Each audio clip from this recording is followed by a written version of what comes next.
ছুটির দিনে রাজধানীর বাজারে দাম বেড়েছে চালের, তবে কমেছে শীতকালীন সবজি সহ মুরগির দাম। কমেছে আলুর দামও।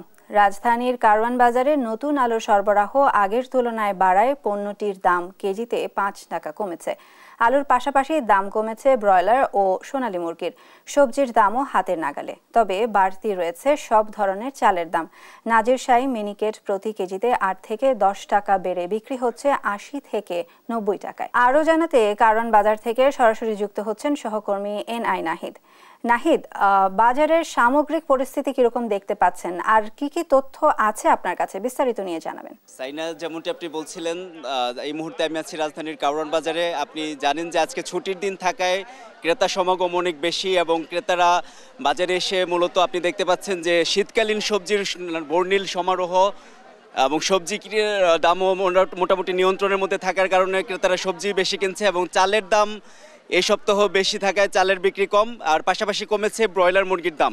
তো আমরা একজন সবজি বিক্রেতার সঙ্গে কথা বলে জানতে চেষ্টা করব কোন সবজির কেমন দাম। গাজর কেজি বিক্রি করতে আছে 40 টাকা, সিমের বিচি আগে ছিল 150 টাকা, এখন বেচতে আছে 80 টাকা কেজি। মটর ছিল 120 টাকা, এখন বেচতে আছে 80 টাকা কেজি। অনেক দাম, আসলে অনেক দাম কমে গেছে। এখন শীতকালে সবজি আসার কারণে অনেক সবজির দাম কম। সিমের দাম এখন 40 টাকা কেজি বিক্রি করতে আসছে।